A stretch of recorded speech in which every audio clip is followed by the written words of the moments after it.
Olá, a paz de nosso Senhor Jesus Cristo, salve Maria Santíssima, e desde já agradeço pela atenção e pelo seu tempo. No dia de hoje, celebramos a festa litúrgica de São Jerônimo, conhecido por ser o grande tradutor e elaborador da Vulgata. E aproveito então para gravar a parte 3, a parte final do estudo bíblico acerca da carta aos Romanos, que é o livro de referência com a temática A Esperança Não Decepciona. E é importante aprofundar no texto. Eu já realizei a parte 1 e parte 2, explicando o contexto da elaboração da carta aos Romanos. A parte 2 eu tratei mais da temática da justificação. É importante, de fato, analisar a carta aos Romanos para saber o que se trata a esperança naquilo que Paulo realmente se propõe na redação do texto.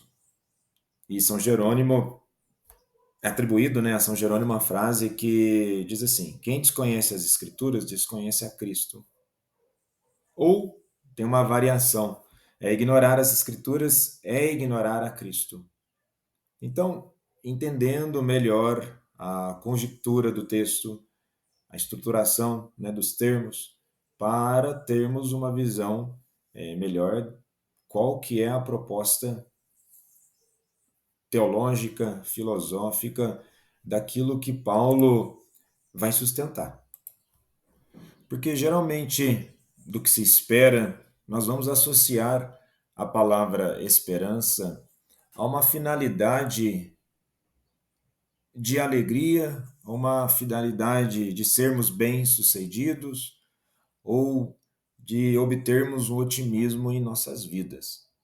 Mas se nós, de fato, adentrarmos ao universo ao qual Paulo viveu e sofreu pelo Evangelho, vejamos como que ainda ele consegue falar sobre a esperança. Ele foi perseguido em Damasco, foi rejeitado em Jerusalém, foi esquecido em Tacho, apedrejado em Listria, açoitado em praça pública em Filipos, foi escorraçado de Tessalônica, foi achotado de Bereia, foi chamado de tagarela em Atenas, ele foi chamado de impostor em Corinto. Então a vida não foi fácil para ele. Essa falsa ilusão de sensação de que ter a esperança é para que a vida se torne mais fácil, essa não é a proposta da carta. Não é um manual de autoajuda dizendo que as coisas vão ficar tudo bem tão somente numa dimensão material.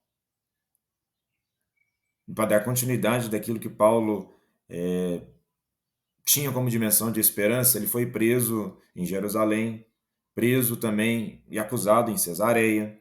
Ele enfrentou um naufrágio indo para Roma, ele foi picado por uma cobra em Malta. Ele chega em Roma preso e algemado. Mas sabe o que ele vai dizer de tudo isso? Que ele não vê um progresso material das coisas, ele não vê um progresso ilusório dessa esperança. Ele não acredita na sorte, tão somente que algumas pessoas vão associar esperança com sorte. O que ele vai entender é que tudo isso que ocorreu na vida dele foi para o progresso do Evangelho. Que tudo que ocorre na vida dele, pois ele é prisioneiro de Cristo. E sendo prisioneiro de Cristo, essa é a grande esperança da vida dele. Se tornar cada vez mais assemelhado ao Mestre. Porque se nós não vivermos a nossa vida assim, essa é a nossa esperança, ficará difícil nós sermos reconhecidos perante o Pai.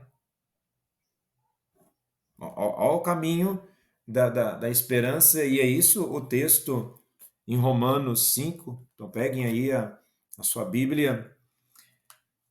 Quando nós temos no capítulo 5 de Romanos, que é a base do texto do jubileu, né, da esperança,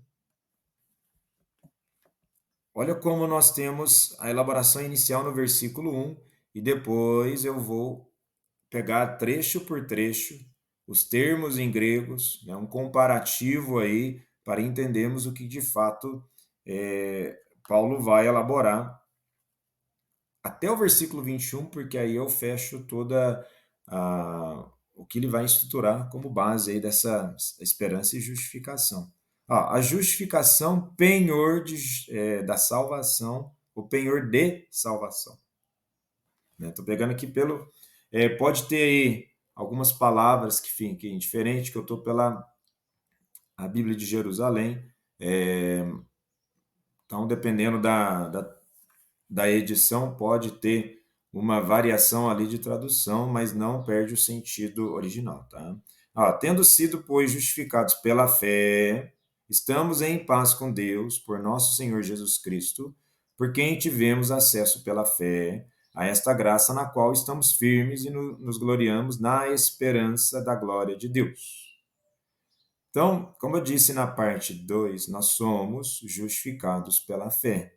Não tão somente, como disse na parte 2, dessa esperança, dessa fé, nós somos transformados, pois estamos firmes e nos gloriamos na esperança que é Cristo Jesus, que nos resgata, que nos torna criaturas novas, pela graça de Deus, não pelos nossos méritos e muito menos pelas nossas obras. As obras são consequência daquilo que Cristo faz em nossas vidas.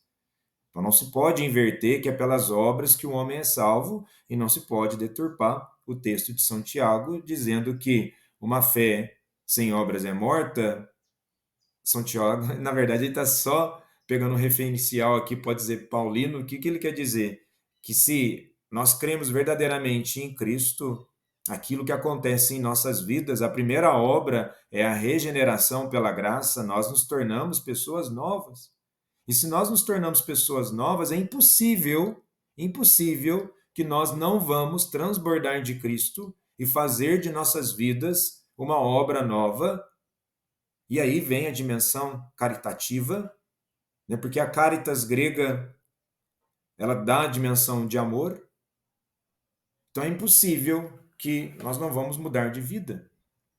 Então, nesse trecho inicial, pegar essas questões de esperança, porque pode ocorrer, em tempos modernos, esvaziarmos a questão do termo, né? E no próprio texto, se nós pegarmos em grego, entendendo um pouco o contexto da cultura grega da época de Paulo, ou anterior, né, do que se entendia como tradição de esperança, né, a palavra elpis, que significa expectativa, né, essa espera, podendo ter um sentido positivo, né, como confiança, esperança, ou negativo, né, o temor de uma expectativa de algo ruim. No texto, Paulo certamente fala de um sentido positivo na confiança da justificação em Cristo. Mas isso não assegura àquele que crê uma vida fácil, uma vida de oba-oba, como se a salvação fosse algo assim, tranquilinho. Não é essa a dimensão que ele está trazendo. Então, a esperança é positiva no aspecto de que a justificação dada por Cristo não é mérito nosso, foi dada por Cristo. Agora, daquilo que nós temos na construção dos textos paulinos, que diz que nós temos que nos esforçar buscando as coisas do alto, né? Não é o que ele escreve na carta aos Colossenses? Buscai as coisas do alto, não já vivendo mais segundo as coisas da carne, segundo as coisas da terra, né? Do baixo. Então, não podemos esvaziar o termo esperança. Então, assim, o termo grego, né, até mesmo na filosofia, o que os gregos enxergavam? Tem essas duas dimensões de uma expectativa. Aqui na dimensão cristã, não é apenas uma expectativa, já é uma realidade concreta, salvífica. Então, diferente da concepção cristã, em que né, a filosofia grega da diferença do termo cristão, onde no cristianismo nós temos a esperança, que é uma virtude teologal, ou seja, ligada à confiança em Deus e à promessa de salvação. Na Grécia Antiga, né, a esperança estava mais ligada ao futuro incerto e à condição humana diante do destino, a moira. O cristão verdadeiro, ele não acredita em destino, ele acredita, tem a confiança plena em Cristo Jesus. Por mais que nós, na nossa caminhada enquanto seres humanos, criaturas frágeis, seres psicológicos, psíquicos, que são influenciados pelos momentos da vida, pelos acontecimentos da história, pelos abatimentos do cotidiano, por mais que ali nós possamos desequilibrar um pouco, o ponto firme de nossas vidas é a justificação pela fé em Cristo Jesus, que nos resgatou, que nos deu vida nova. E vida nova deve ser transferida em atitude, em forma diferenciada de ser. Ainda para exemplificar, né, o que os gregos colocam como esperança, nós temos um texto, né, de Hesíodo, né, no mito de Pandora, né, quando a jarra, né, a caixa de Pandora é aberta, todos os males escapam para a terra, mas a esperança, a Elpis, permanece dentro. Mas alguns vão levar ao entendimento que a esperança é um bem preservado para os seres humanos. Para outros é um mal adiado, que mantém o homem, né, o homem e as mulheres iludidos, né, como se a esperança fosse ilusão. Mas para o cristão, a esperança nunca é ilusão, é justificação pela fé. Em Platão, em diálogos como Protágoras e a República, a esperança aparece ligada à alma que busca o bem e a imortalidade. Então, Platão valoriza mais a contemplação da verdade do que mera expectativa futura. Por isso, a esperança é um impulso da alma para o bem.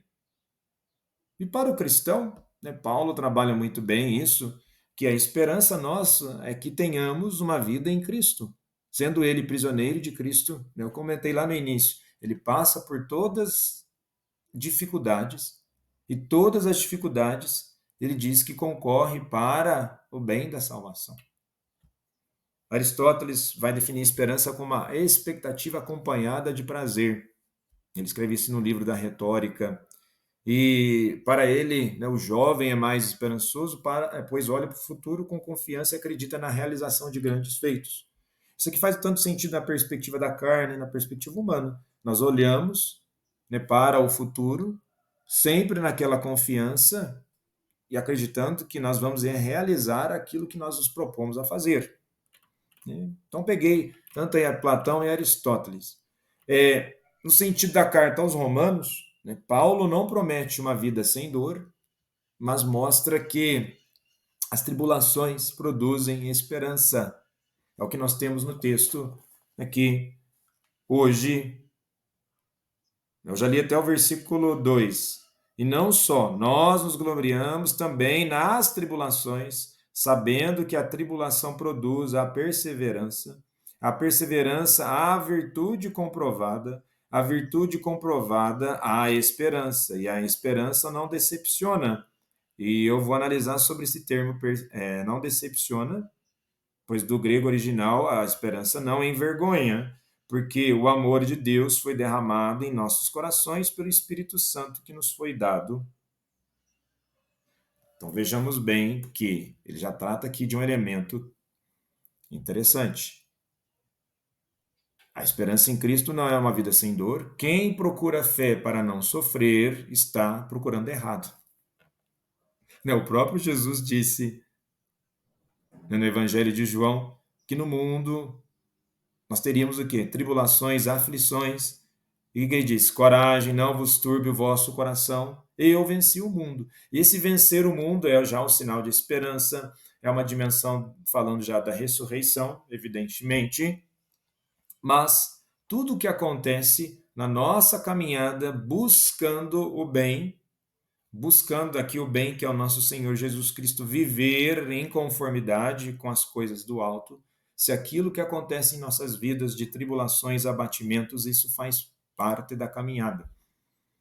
Então, a esperança é em Cristo, né, que o sofrimento tem sentido redentor. Não quer dizer que Deus queira que nós vamos sofrer, mas o sofrimento ele faz parte ainda da realidade do ser humano. Nesse sentido, essa esperança não é um otimismo humano, não se baseia em probabilidades, mas no Espírito Santo, que já habita o cristão. É interessante aqui, ó, já habita o cristão. Foi derramado em nossos corações pelo Espírito Santo que nos foi dado. O Espírito Santo nos foi dado. Muitas vezes nós queremos só ficar invocando o Espírito Santo. Vem, vem, vem, Espírito Santo. Ótimo, maravilhosa música, mas o Espírito Santo nos foi dado. É vida, nós somos batizados. E aí, o que nós estamos fazendo com essa perspectiva? E aqui, a esperança é certeza escatológica. A esperança da glória futura, que já começa agora. É sempre aquele termo, no sentido de que o ser humano vive nessa esperança como se fosse o ainda não. Tem um escritor, né, um filósofo alemão, embora não seja do universo cristão, chamado Ernest Bloch. Ele nasce ali em 1885 até 1977. Ele escreve um livro chamado O Princípio da Esperança, que o ser humano vive no ainda não, sempre projetando um futuro melhor. Então a esperança não é passividade, mas energia transformadora. E o interessante aqui, quando fala do Espírito Santo, não é numa dimensão, apenas aqui eu até pego pela nota do rodapé, de que ao falar do Espírito Santo, não é somente a manifestação exterior de poder taumatúrgico e carismático. Por que eu estou falando de poder taumatúrgico e carismático? O que é taumaturgia? Significa ação prodigiosa. Né? Em que sentido? Não é só a questão de operar milagres ou prodígios. Faz parte daqueles que recebem, sim, o Espírito Santo, operar milagres e prodígios. Mas está falando primeiramente aqui a condição da vida interior em Deus. Bom, esses são os termos iniciais aí que eu gostaria de fazer do termo esperança. Agora, analisando na tradição cristã, e aqui apenas vou colocar, me atentar a Santo Agostinho, São Tomás de Aquino e a encíclica de Bento XVI, Espe Salve. Santo Agostinho entendia aí a esperança que é inseparável da fé. Enquanto vivemos, somos peregrinos pela fé e pela esperança. São Tomás de Aquino, na Suma Teológica, define esperança como a virtude pela qual confiamos em alcançar, com a ajuda da graça divina, a bem-aventurança eterna. Então vejamos bem, é virtude pela qual confiamos em alcançar, com a ajuda da graça divina. E o Bento XVI, na Espe Salve, né, a esperança que salva, ele afirma que a esperança cristã é performativa, ou seja, transforma a vida presente. Aí esse é o sentido da carta de Tiago. A esperança, né, se é pela fé que temos a justificação, pela fé em Cristo Jesus, o que vem primeiro é pela fé em Cristo Jesus, não é pela obra. Essa esperança, essa fé, ela é performativa de uma performance, não uma performance teatral, performativa, ela é ativa, e sendo performativa, ela, ao realizarmos tal ato, esse ato, embora ele venha de uma vida interior em Deus, ele já nos transforma. Não é esperar simplesmente por algo, mas por alguém, o encontro com Cristo. Então a esperança dá sentido até ao sofrimento, porque aponta para a plenitude final. Então temos já elementos aqui escatológicos. O que é escatologia? Aponta para a vida eterna e a ressurreição, né? As dimensões da fé, da vida futura. E dá um sentido existencial, né, ao sofrimento presente, porque o cristão sabe que não é inútil. Aquilo que nós temos em nossas vidas não é inútil. A vida não é inútil, e sendo a vida não inútil, e essa vida que temos é uma vida que foi resgatada. Quando digo essa vida, estou colocando aqui num conceito substancial, ou seja, quem somos foi, nós fomos, por assim dizer, nós fomos comprados pelo alto preço, pelo sangue do Cordeiro. Então eu não posso desgarrar, né, os textos aí. É interessante que na segunda carta de Pedro, no capítulo 3, versículo 3, quem quiser ir conferir na Bíblia, o que nós temos? Esperamos novos céus e nova terra. Novamente, aí, na segunda carta de Pedro, capítulo 3, versículo 13. Esperamos novos céus e nova terra. Então, é performativa. Nós temos que fazer de nossas vidas uma vida diferente, pois somos movidos pela graça de Deus. E a graça de Deus nos transforma. Traz esse sentido aqui novamente do versículo 3, né, até o versículo 5. E não só nós nos gloriamos também nas tribulações, sabendo que a tribulação produz a perseverança a virtude comprovada, a virtude comprovada a esperança, que é exatamente o que eu vou comentar agora sobre as questões do texto, tanto ali em grego assim como em latim, para termos a dimensão dessa profundidade da esperança. E antes de iniciar, por de fato, a análise, né, do texto bíblico, eu acho muito interessante que Paulo exatamente começa utilizando, né, que nós nos gloriamos das tribulações. E dentro do contexto, né, pensando até na dimensão da época, o público ao qual ele falava, né, dessa questão de tribulação, novamente eu me remeto a algumas questões da filosofia grega, pois certamente a filosofia grega ela impacta na filosofia romana, né? Posteriormente nós temos aí a filosofia greco-romana, e eu gostaria aqui de chamar a atenção a um termo grego chamado arete.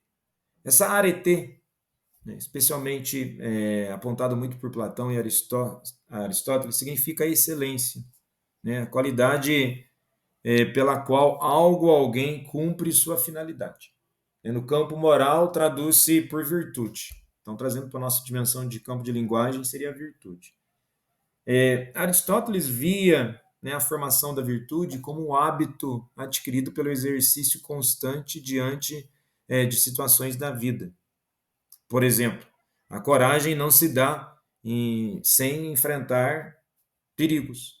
A justiça não se pratica sem conflitos e relações. Assim, a tribulação no pensamento estoico e aristotélico era um meio de provar e fortalecer a vida. O que Paulo aqui aponta, isso na dimensão de platônica e aristotélica. Só que nós vamos perceber que, tanto em Platão e Aristóteles, colocava como que o mérito dessa produção final, né, atingindo essa finalidade, colocava-se exclusivamente como esforço do ser humano.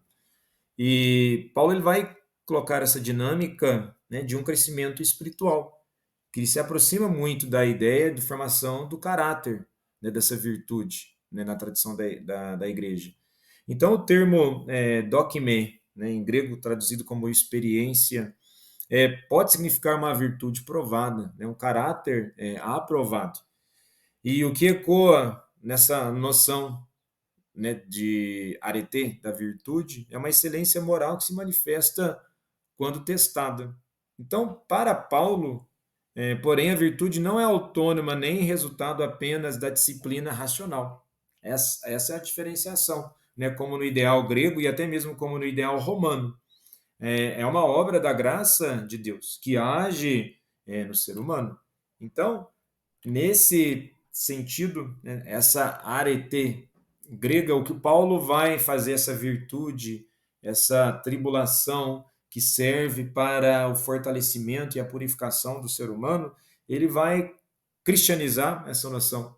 Então, que a verdadeira excelência do ser humano não está em sua própria força, mas na esperança que não decepciona, que não nos envergonha, porque tem fundamento no amor de Deus.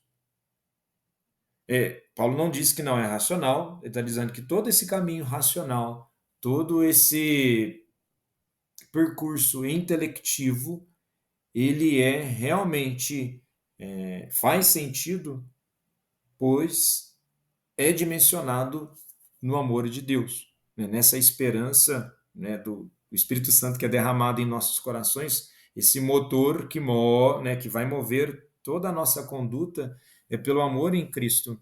E é interessante, ele não está transferindo para uma realidade tão somente metafísica. O que ele está dizendo? Que a ação humana, ela sendo frágil, ela sendo limitada, pode levar a uma decepção, pode levar ao envergonhamento. Agora, quando de fato pautamos aquilo que nós estamos fazendo no amor perfeito de Cristo, não conforme as nossas ideologias, mas de fato no amor essencial de Deus e de Cristo, então nós nos colocamos no caminho certo, né, da caridade, da fraternidade, da doação. Não numa forma utópica, passando pelos elementos transformadores da vida. A tribulação aqui é um elemento de transformação na vida. Por que ele fala? Tribulações, sabendo que a tribulação produz a perseverança. Então não adianta olhar o texto de uma forma desgarrada, pegando unicamente, produz, a esperança não decepciona, mas quais são os elementos, os fatores que vieram antes dessa produção, né, de tal esperança? Os elementos componentes da vida que são purificados, que são colocados na dimensão do amor em Cristo. Então vamos lá, não tem como analisarmos o versículo 4, que fala sobre a esperança, sem levarmos em consideração tudo aquilo que foi construído antes do versículo 4. Então, lá, sendo, pois, justificados pela fé, temos paz com Deus por nosso Senhor Jesus Cristo. Então, repito, por nosso Senhor Jesus Cristo. Nós não temos paz com Deus pelos nossos méritos e por nossas obras. Algumas pessoas, não, é pela minha obra, sim. Vamos fazer uma lógica rápida aqui. Toda essa inauguração moral, virtuosa, do sentido caritativo, que traz uma dimensão de preocupação com o próximo, todo esse pensamento é inaugurado a partir de Cristo. Né? A partir de Cristo, uma nova forma de enxergar e vivenciar o mundo. Com isso, é pela fé, né? Justificação pela fé. A partir de um comportamento de imitação de Cristo, nós também teremos obras, evidentemente, em nossas vidas. Então, passa por aquilo que Cristo faz. Então, a justificação pela fé é a base fundamental de nossa relação restaurada com Deus através da obra redentora de Cristo. E aqui é interessante, ao dizer essa dimensão de fé, porque sem fé é impossível agradar a Deus. É o que está lá em Hebreus 11, versículo 6. Nós temos fé em quem? Em nossas obras? Não, nós temos sim fé em nosso Deus, em nosso Mestre, Cristo Jesus. É Ele que opera em nós uma nova forma de ser, pelo poder do Espírito Santo, para que de fato nós tenhamos êxito em nossas ações. A paz com Deus é a cessação da inimizade e estabelecimento de uma relação harmoniosa com o Criador. E o acesso à graça, conforme está aí, entrada permanente no favor imerecido de Deus através de Jesus Cristo. Então, Paulo apresenta em Romanos 5, dos versículos 1 ao 11, uma sequência lógica dos benefícios que fluem da justificação pela fé. E aqui não estou entrando no mérito, para não causar confusão com a visão protestante da sola fidei, né, sola escritura, não estou dizendo isso. Lembre-se que na parte 2 eu falei, né, no próprio termo, né, que a Igreja Católica, ela junto com a Igreja, né, luterana, sobre essa questão da justificação. E a fé demonstrando como a obra de Cristo transforma completamente nossa posição diante de Deus. Então vejamos, se a obra de Cristo, ela transforma completamente, nós somos completamente transformados na nossa posição perante Deus, nós somos novas criaturas na sociedade. E sendo nova criatura na sociedade, a nossa vida, ela não fica apenas no aspecto devocional, no aspecto da piedade, embora sejam elementos importantes da vida cristã, como o próprio Papa Bento XVI, na Espe Salve, diz, é performativa, é transformadora.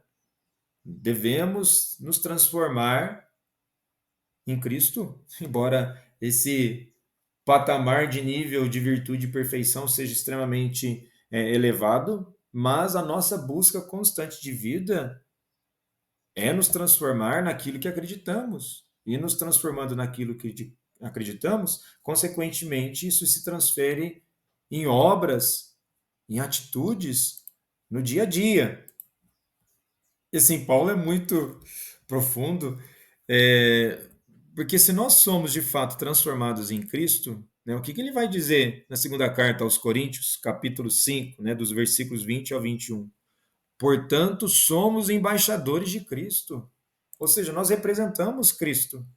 Então, se realmente, verdadeiramente acreditamos, nós nos transformamos. Se nós nos transformamos, devemos vivenciar aquilo que acreditamos. E isso é transferido em obras. Vamos para o texto, né, uma análise exegética detalhada. Então, quando nós começamos lá no versículo 1, tendo sido, pois, justificados pela fé, nós temos aqui um particípio aoristo passivo, ou seja, justificação como ato jurídico completo de Deus. Então, vejamos bem, a justificação é um ato completo de Deus. Não é quer dizer assim, Cristo salvou e pronto, tem algum elemento imperfeito. Não. Toda a plenitude salvífica está no ato salvífico de Jesus. Não está em nenhuma obra e nenhuma outra complementação humana. Tá? Mas tome cuidado para não descaracterizar outros elementos da fé católica. Depois, ali ainda no versículo 1, que fala, justificados pela fé, estamos em paz. É uma paz objetiva com Deus, não apenas sentimento subjetivo. Então, vamos aqui adentrar mesmo ao texto da própria experiência de misericórdia, quando essa paz objetiva com Deus não é um sentimento subjetivo, eu estou em paz com Deus. Não, é um elemento real, aquilo que Cristo faz, compra a paz, independentemente do seu sentimento, que entra na dimensão subjetiva. E aí no versículo 2, nós temos, por quem tivemos acesso pela fé a esta graça, graça como estado permanente, não favor temporário. Porque algumas pessoas acham que se você faz determinada coisa, se você peca, você perde a graça de Deus. Não, não, não. O que acontece quando nós pecamos e não voltamos para Deus é que nós ficamos, é um perigo, é um risco gravíssimo de ficarmos presos àquela dimensão de mente, de estado e de vício, e não mais queremos praticar as obras. Aí nos distanciamos do caminho. Mas a graça não é favor temporário. Se eu estou no caminho da virtude, Deus me abençoa. Aí se eu peco, Deus retira a graça. Ele não funciona nesse sentido. Jamais. Porque essa dimensão, eu estou fazendo alguma coisinha boa, Deus está vendo. Eu faço uma coisa ruim, então Deus vai me punir? Não. O estado de graça é permanente. Seria um princípio contraditório do que nós temos no versículo 1 da justificação. Bom, os versículos 3 e 4 tem uma sequência de formação. Tribulação que produz esperança. E aí o versículo 5, né? O amor derramado permanente pelo Espírito Santo. E aí a reconciliação relacional de inimigos a filhos. Então, Quando assim, até mesmo que é utilizado termos, aspectos jurídicos, é para mostrar a profundidade e a seriedade do poder transformador e de salvador de Cristo. Porque no versículo 6, ó, foi com efeito, quando ainda éramos fracos, que Cristo, no tempo marcado, morreu pelos ímpios. E o que ele diz no versículo 7? Dificilmente alguém dá a vida por um justo. Por um homem de bem, talvez haja alguém que se dispõe a morrer. Mas Deus demonstra, aí no versículo 8, seu amor para conosco pelo fato de Cristo ter morrido por nós quando éramos ainda pecadores. Então, a progressão teológica, justificação pela fé, paz com Deus, acesso à graça, alegria na esperança, crescimento através das provações. Então, Paulo constrói uma lógica teológica que demonstra como a justificação pela fé produz frutos tangíveis na vida do crente. Quando diz crente, é aquele que crê. Todos nós que cremos em Cristo Jesus, nós somos crentes. No Brasil tem essa besteira de linguagem de achar que crente é só aquele que é protestante. Não, o católico é crente. Nós somos crentes. Na dimensão universal da crença em Cristo Jesus, até na dimensão paulina, dizer que é crente já se entendia que é cristão. Ou seja, é cristão pois vive no sentido da graça, incluindo paz, esperança, crescimento espiritual, mesmo em meio às dificuldades. Agora é interessante, por que eu falei que ia fazer um caminho mais longo? Eu já li aqui até o versículo 8, porque nós não podemos isolar no versículo 5, nós reduzimos o que seria essa esperança. Senão, nós vamos correr o sério risco de transformar ou reduzir a esperança em um mero ativismo social, em um mero ativismo de ideologias. Nós estamos falando da esperança no ato salvífico de Cristo Jesus. E aí, a partir do versículo 12, se você está acompanhando pela Bíblia, temos aí Adão e Cristo, dois representantes. Olha lá, assim como por um só homem entrou o pecado no mundo, então o primeiro Adão, cabeça federal da unidade, trouxe pecado e morte, desobediência que condenou, representante da queda. O último Adão, Cristo, é o que nós temos no texto aqui, ó. Eis porque, como por meio de um só homem o pecado entrou no mundo, e pelo pecado a morte, assim a morte passou a todos os homens, porque todos pecaram, pois até a lei havia pecado, até a lei, né, com crase aí, você não vai entender que se falar só colocar a lei, como se na lei ele tivesse um pecado. Havia pecado no mundo, o pecado, porém, não é levado como em conta quando não existe lei. Todavia, a morte imperou desde Adão até Moisés, mesmo sobre aqueles que não pecaram de modo semelhante à transgressão de Adão, que é a figura daquele que devia vir. Qual é daquele que devia vir? Jesus Cristo. Então, Paulo estabelece um paralelo teológico e lógico. Vocês vão ver pelo texto, ele vai fazendo essas ligações dos termos entre Adão, né, e Cristo como representante de duas humanidades distintas. Não que sejam humanidades distintas, nós estamos falando aqui de duas humanidades distintas no sentido do que acontece com o ser humano, demonstrando como a obra de Cristo supera e reverte os efeitos da queda. Então, a grande obra inicial é a obra de Cristo de nos resgatar. Nos resgatou. Essa graça, ela não tem fim. Essa graça não tendo fim, e nós, sendo transformados pela graça de Cristo, com o Espírito Santo derramado em nossos corações, nós somos criaturas novas, nós somos embaixadores de Cristo. Então, é revertido na questão da dimensão da queda, isso já é revertido. Agora, isso vamos dizer assim, no campo espiritual. Agora, e o campo da vida do aqui e do agora? Nós devemos trazer as marcas de Cristo. Nova cabeça da humanidade redimida, trouxe justiça e vida, obediência que justifica e representante da redenção. Então nós temos aí dois seres humanos opostos. A vida da carne, para assim dizer, simplificando muito aqui, e agora a nova vida que não na carne, mas a vida do Espírito que transforma e guia a carne. Agora, se nós pegarmos os versículos 12 ao 21, o versículo 12, você pega aí do grego a entrada do pecado. Por um homem, Adão, com cabeça federal, todos pecaram, uma solidariedade na culpa. Aí nós pegamos no versículo 14, o tipo de Cristo, olha lá, Adão como tipo prefigurativo de Cristo, contraste. Um trouxe morte, o outro vida. Eu estou pegando aqui os termos, porque é como está no termo original, fazendo o paralelo aí. E é interessante, se um trouxe morte, o outro vida, então nós pegamos os versículos 15 ao 17, a superabundância da graça. Muito mais, é uma ênfase na superabundância da graça. A graça de Cristo excede os efeitos da queda de Adão. Porque muitas vezes se vive achando que ainda o pecado é um estado de dominação do ser humano. O pecado continua a ser uma realidade na existência humana. Mas não é uma dominação da nossa vida. Porque senão, quando nós vivemos sempre colocando que o pecado é isso, que o pecado é aquilo, nós sempre estamos esvaziando o sentido da salvação de Cristo, daquilo que Cristo fez por nós.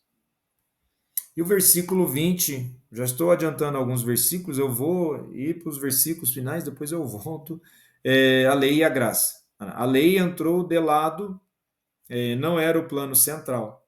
E a graça superabundou além do pecado. Nós devemos viver naquilo que a graça impera, e não a realidade do pecado.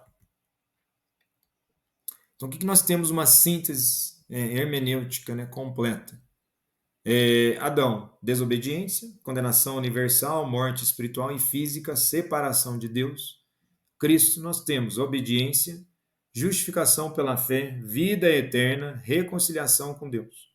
Então, nós temos um contraste dessas duas realidades, a realidade de desobediência e a realidade de obediência em Cristo Jesus. E o contraste, a superioridade. A graça supera o mercado, vida vence a morte, justiça prevalece.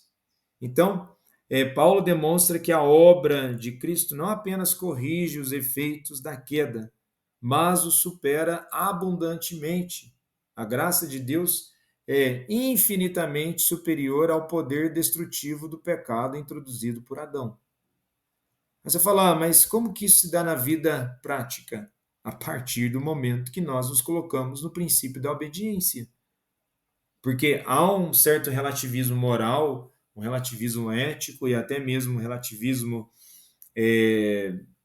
daquilo que se entende da graça, que nós podemos viver da forma que for, que está tudo bem, que está tudo certo. Ué, mas cadê o princípio de obediência? Se o próprio Cristo se fez obediente, e se a dimensão é para que nos transformemos em criaturas novas, cadê o princípio de conversão, a metanoia, que verdadeiramente transforma a nossa consciência? E tendo em vista que obra, ela não dá só... A obra de Cristo ela é perfeita. E a nossa obra, enquanto seres crentes caminhando neste mundo, deve ser performativa, ou seja, nos transforma, nos leva a um outro estado de vivência. Então, o resumo teológico de Romanos 5, inicialmente aqui, a justificação pela fé, fundamento da paz com Deus e início de uma vida em Cristo, uma esperança escatológica, baseada na graça presente, na certeza da glória futura, reconciliação divina, realizada pela morte de Cristo, mesmo quando éramos inimigos, o pecado original, transmitido por Adão a toda a humanidade através da solidariedade federal. Quando digo federal, é de toda uma dimensão. A obediência de Cristo, fonte da justificação e vida eterna para todos os que creem. E graça superabundante, né, que a graça de Deus é infinitamente maior que qualquer quantidade de pecado. E aí, como já coloquei pelos versículos, a humanidade em Adão, né, o estado caída em condenação, pecado, morte, separação de Deus, resultado, inimizade com o Criador. Intervenção de Cristo, redenção pela graça. O método, morte substitutiva e ressurreição. Oferta, justificação pela fé. A nossa oferta é viver uma vida pela fé. Nós somos justificados pela fé. Fé a qual, novamente, desde o começo eu repeti isso, fé a qual, se verdadeiramente essa fé, ela faz sentido em nossas vidas, se Cristo verdadeiramente vive em nossos corações, nós temos hábitos e práticas novas, e isso traz obras no dia a dia.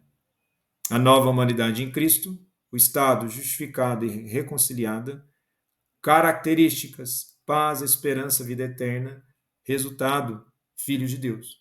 Então, novamente, esta é uma progressão teológica, demonstra o plano redentor de Deus, movendo a humanidade da condenação em Adão para a justificação em Cristo, estabelecendo uma nova ordem de relacionamento com o Criador.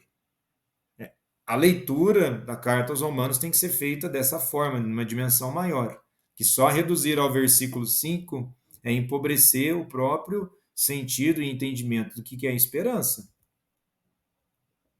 E como já mencionei, se em Romanos 5, né, dos versículos 12 ao 14, nós temos por um só homem o pecado entrou no mundo, aí há um paralelo, né, com Cristo. Em Adão, a entrada do pecado, Cristo, o dom da graça. Então, focando em Cristo, o dom da graça, a nossa esperança, muito mais a graça, o dom gratuito de Deus por um só homem. Sua obediência perfeita traz vida e justiça para todos os crentes, para todos aqueles que creem, tendo a vida verdadeiramente transformada por Cristo, se tornam criaturas novas, se tornam embaixadores de Cristo e vivem na obediência de uma vida da graça, de uma vida de esperança performativa que nos traz uma nova dimensão da vida humana. E antes de continuar no comentário bíblico, e eu vou falar sobre o termo, né, da esperança em grego e como que ele está no contexto da carta aos Romanos, eu vou comentar sobre a parte do documento, né, da bula, né, escrita por Francisco, né, a esper não confundite, né, a esperança não confunde. Eu já falei sobre esse livro aqui, é do Frei Patrício Ciadini, né, Celebrar o Jubileu sem ir a Roma. E eu achei interessante que quando o Papa Francisco escreve de uma forma muito eloquente, o que ele propõe aqui como reflexão? Ele fala assim, ó, São Paulo é muito realista, sabe que a vida é feita de alegrias e sofrimentos, que é o amor, é posto à prova quando aumentam as dificuldades e que a esperança parece desmoronar-se diante do sofrimento. No entanto, escreve, e não só isso, pois nos gloriamos também de nossas tribulações, sabendo que a tribulação gera a perseverança leva a uma virtude comprovada e a virtude comprovada desabrocha em esperança. Então, para o apóstolo, a tribulação e o sofrimento são condições típicas de todos aqueles que anunciam o evangelho em contextos de incompreensão e perseguição. E aqui o Papa faz como referência também a segunda carta aos Coríntios, capítulo 6, dos versículos 3 ao 10. Mas em tais situações, através da escuridão, vislumbra-se uma luz. Descobre-se que a evangelização é sustentada pela força que brota da cruz e da ressurreição de Cristo, e isso faz crescer uma virtude que é parente e próxima da esperança, a paciência. Habituamos a querer tudo e a querer agora, onde a pressa se tornou uma constante. Já não há tempo para nos encontrarmos e com frequência as próprias famílias sentem dificuldade de se reunir e conversar. calmamente. Então, aparente próxima da esperança é a paciência. E quando se fala, São Paulo fala de tribulação, não é ficar atento tão somente à tribulação, mas entender que vivendo nas tribulações a dinâmica de fé de nós surgirá exatamente a paciência. Pois é que está no texto, se nós formos lá para a Bíblia, novamente, ó, perseverança produz a virtude comprovada. É interessante, ó, para você perseverar e ter uma virtude comprovada, é preciso o quê? Ter paciência. Porque um sinônimo de perseverança é persistência, é consistência, não desistência. Então, todos esses elementos são atrelados à paciência. E quando de fato estivermos ou tivermos essa esperança como referencial de nossas vidas, nós não sentiremos envergonhados, que conforme está no texto original, que traz exatamente essa dimensão de vergonha, mas vamos entender o contexto pelo qual Paulo utiliza isso e o porquê que foi traduzido como não decepciona. Achei interessante pegar como referencial o texto bíblico, tanto no grego, né, o português, em latim também, quando nós vamos lá para o versículo 5, né, do capítulo 5, e a esperança não nos engana, que não nos decepciona. Quando nós temos em latim, né, espes autem non confundite. Em latim já traz a dimensão de não confunde, né, que a esperança não nos engana. Mas esperança no quê? Em quem? Novamente, é uma esperança humana? Não, como nós vimos na primeira parte desse vídeo. É uma esperança nas obras? Também não. É uma esperança na justificação da obra redentora de Cristo? Sim, porque na sequência do texto, aí esta esperança não nos engana, não nos causa vergonha, eu vou comentar sobre isso, porque o amor de Deus foi derramado em nossos corações pelo Espírito Santo que recebemos.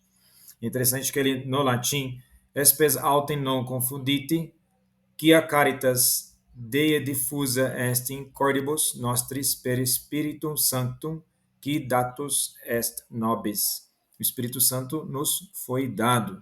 E o termo grego aqui, é interessante a análise desse termo, quando utilizado como.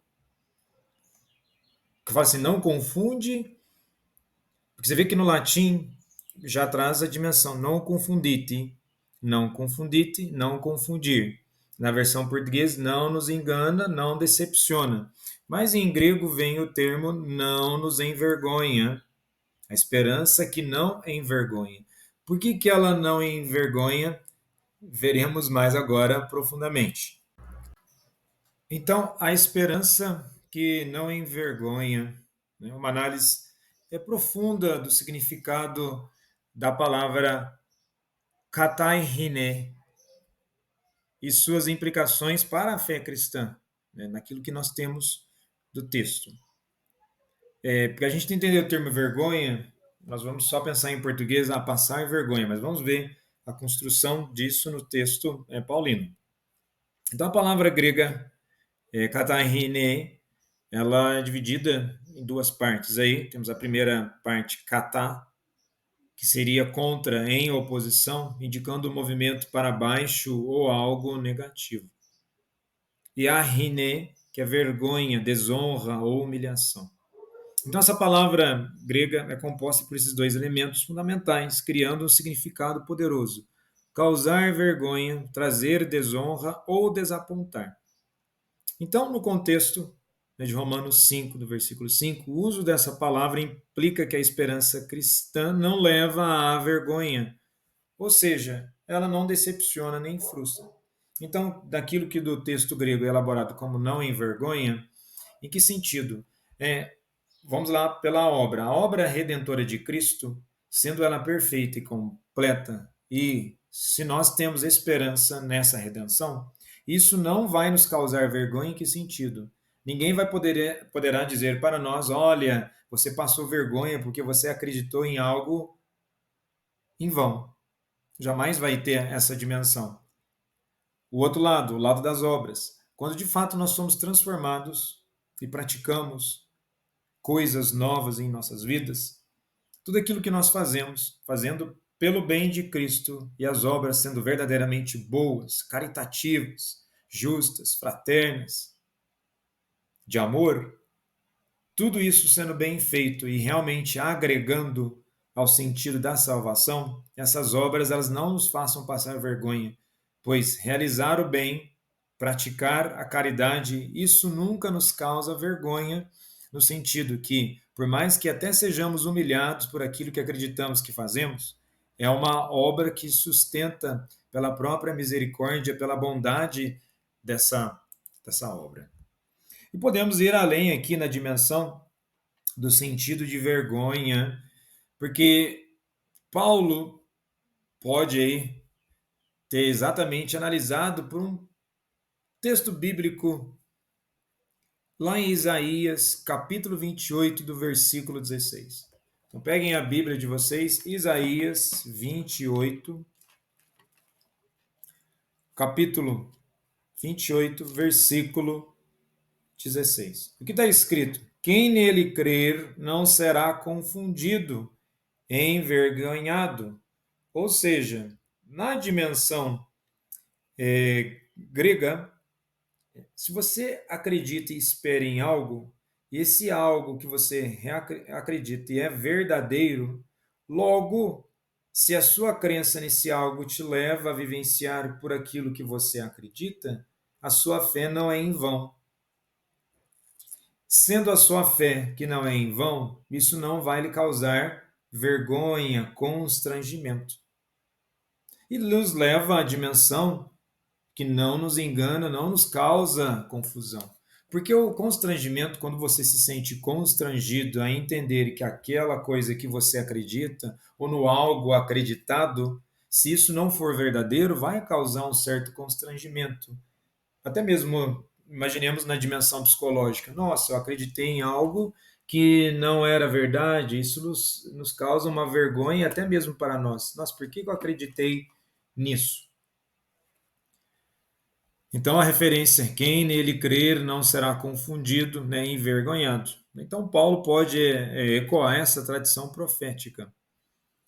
A esperança humana comum pode falhar, confiar em riquezas, confiar em políticos, confiar em projetos sociais. Quando essas coisas caem, a pessoa está exposta à vergonha da frustração. Aí nós entramos na dimensão do texto bíblico, se nós analisarmos o texto em latim. Então, novamente, espes autem non confundite. Não confunde, não traz frustração. Não tem como causar frustração, pois aquilo que Cristo fez por nós não tem como ser revogado, não tem como ser anulado. Agora, a esperança cristã não falha, não decepciona, não depende de algo incerto, mas do amor de Deus já derramado nos corações pelo Espírito Santo. Não é uma aposta no futuro incerto, mas uma certeza fundamentada em um ato já realizado. Cristo morreu por nós, quando ainda éramos fracos, conforme está em Romanos 5, do versículo 6. Então vejamos, aquilo que foi feito não tem como ser anulado. Tentar anular essa verdade de fé é tentar anular aquilo que somos, aquilo que fazemos. Não há como tirar esses elementos da nossa vida. É como Santo Agostinho, nos seus discursos, ele escreve que a fé é alimentada pela caridade, permitindo assim avançar na vida. E o que ele vai dizer? Em qualquer modo de vida, não se pode passar sem essas três propensões da alma: crer, esperar e amar. Então, nesse sentido, na continuação do texto, a ideia de não decepcionar é uma forma de interpretar o não envergonhar. de maneira mais acessível ao português. Decepcionar tem o sentido de não cumprir uma expectativa, não trazer o resultado esperado. E quando Paulo diz que a esperança em Cristo não nos envergonha, ele está afirmando que ela não falha, não nos deixa desiludidos e não nos faz sentir que nossa fé foi em vão. Isso significa que a confiança no que Deus fez em Cristo é segura.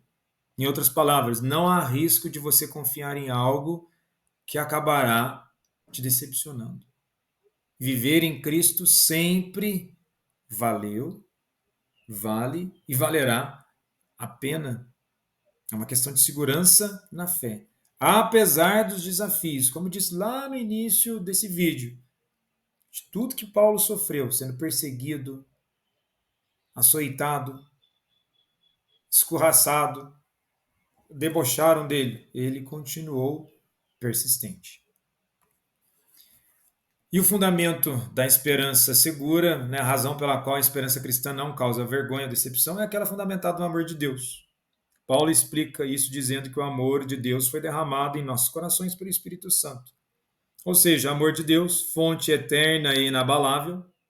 Espírito Santo é o agente ativo dessa segurança, da garantia, e a esperança segura é um resultado confiável. Então, o Espírito Santo, como agente ativo, garante que a nossa esperança em Cristo seja confiável e plena. Essa segurança de que a esperança não vai nos frustrar se dá justamente porque ela não depende de nossas forças ou circunstâncias, mas de algo inabalável e eterno.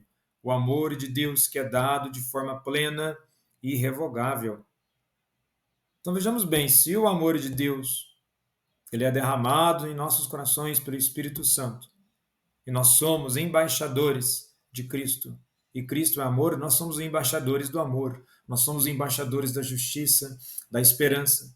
Né? A convocação do jubileu da esperança, né, pelo Papa Francisco traz exatamente essa dimensão. Somos embaixadores de um mundo novo, de uma vida nova. Não pautado em ideologias, não pautado em manifestações políticas tão somente de um reducionismo humano, embora a dimensão política faça parte da nossa existência, nossa passagem aqui. A base de tudo é a esperança na justificação pela fé em Cristo e do Espírito Santo em nossos corações. E para compreendermos aí essa equivalência, né, compreendendo um pouco mais, não envergonha o termo original grego, não decepciona, é uma interpretação acessível, não frustra, é o resultado prático.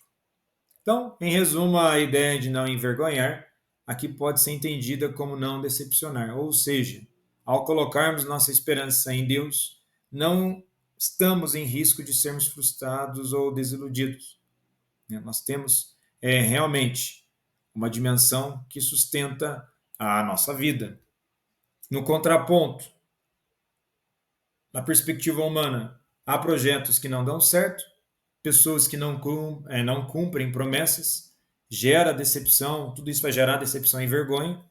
Isso é muito presente em nossas vidas, na história da humanidade, mas a esperança em Deus é fundamentada no seu amor, garantida pelo Espírito Santo, certeza de não ser decepcionado. E é interessante até mesmo aqui a dimensão trinitária, quando é fundamentado pelo amor de Deus. Temos Jesus no seu ato salvífico e o Espírito Santo. Se nós estamos pensando aqui em Deus unicamente como ponto referencial Pai, né, Filho e Espírito Santo, é uma obra trinitária, né, da dimensão da salvação. E a esperança que encontramos em Cristo é garantida pelo amor de Deus, derramado em nossos corações pelo Espírito Santo. Então, a reflexão teológica e etimológica, a confiabilidade da esperança. A esperança cristã é confiável porque é fundamentada em Deus e não em nossas circunstâncias ou esforços pessoais. A presença do Espírito, o Espírito Santo, não só aquilo que manifestamos exteriormente, como consequência da obra interior. A obra interior, ou seja, a vida interior e espiritual do ser humano, a vida em Deus, no Espírito. E o versículo também enfatiza que não estamos sozinhos em nossa caminhada de fé. É o Espírito Santo que nos ajuda a experimentar e viver essa esperança de maneira tangível, ou seja, de maneira prática no nosso dia a dia. Podemos pensar aqui, até na etimologia, no sentido da palavra, né, vergonha, né, do latim verere, que significa temer ou respeitar. E o português vergonha, então, somente aqui, que é algo que causa desonra ou humilhação. Então, quando Paulo fala que a esperança não envergonha, ele está afirmando que não precisamos temer a decepção de esperar em algo que não vai se concretizar. Em Cristo, a nossa esperança já está concretizada, porque nós fomos resgatados quando éramos fracos. Romanos 5, versículo 6. Isso já está garantido. Agora, isso não é pressuposto da presunção. Em que sentido da presunção? De acharmos que só porque a salvação ela está garantida que nós temos que cruzar os braços e deixar as coisas como estão. Então, nesse sentido, a esperança não é fruto de uma elaboração ideológica, não é fruto de uma limitação humana e muito menos de um mérito humano. A esperança da salvação nos traz uma dimensão nova de vida para que de fato nos tornemos pessoas novas, pois nós temos o Espírito Santo em nossas vidas, pois ele foi derramado em nossos corações. Nós não temos que ficar esperando o momento certo para o Espírito Santo agir em nossas vidas, ele está conosco.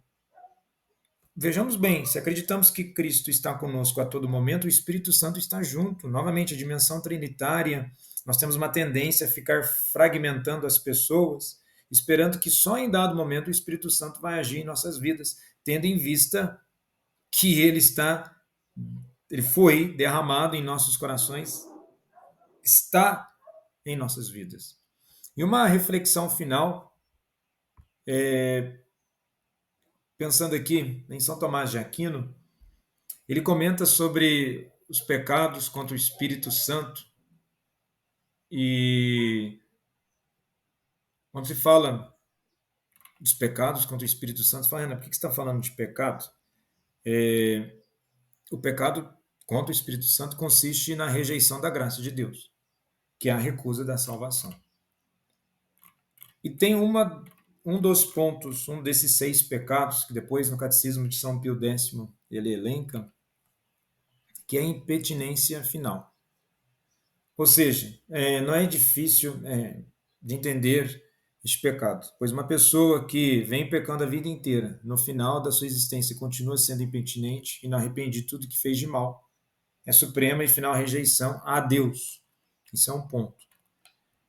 Tem um outro ponto, né, que é a presunção de salvação. Em que sentido? Por que eu estou comentando isso aqui?